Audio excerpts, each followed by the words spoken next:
বিগত fascist government পুরো দেশটা শুদ্ধ বিক্রি করে ফেলছে, আপনারা সবই জানেন, এর বর্ণনা দেওয়ার দরকার নাই, পত্রপত্রিকা বিভিন্নভাবে আপনারা জানতে পারছেন। এখন একটা সময় এসেছে, সুযোগ এসেছে, আমরা যেন কাজ করতে পারি, কাজ করে দেশপ্রেমিক, দেশের জন্য, মানুষের জন্য ডেডিকেটেড, আমরা সেই ধরনের লোককে নির্বাচিত করতে চাই। ভোটের বিপ্লব, ভোটের মাধ্যমে আমরা সৎ এবং যোগ্য লোককে যেন নির্বাচিত করতে পারি, সেটা চাই। কারণ কি, শোনেন, মানুষের আমাদের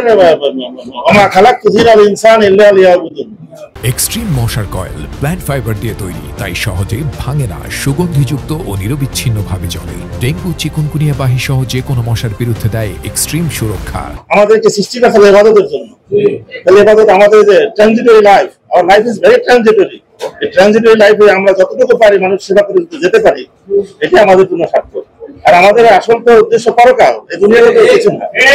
সেই উদ্দেশ্যে আমাদের কাজ করতে হবে এবং আল্লাহ আমাকে যতদিন হায়াত রাখবেন, সুস্থ রাখবেন, আমাদের চেষ্টা থাকবে জনগণের সাথে সম্পৃক্ত হয়ে জনগণের কল্যাণে বাংলাদেশকে একটা আধুনিক রাষ্ট্রে পরিণত করতে পারি।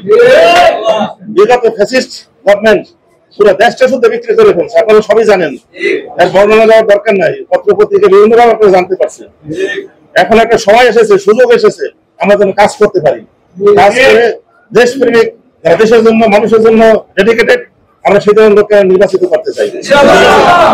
এই জন্য আপনারা যারা ইয়ং সম্প্রদায় আছেন, যে যে পর্যায়ে আছেন, আপনারা এলাকায় কাজ করবেন, কর্মীর সংখ্যা বাড়াবেন, সৎ লোকের সংখ্যা বাড়াবেন, বুঝাবেন যে আমাদের সৎ লোকের না চালালে, হক হালালে দুঃখ যাইবে না কোনো কালে, ঠিক আছে?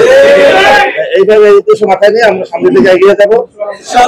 আর আজকের কর্মসূচি এটা সফল হোক, সার্থক হোক, এই দোয়া করে।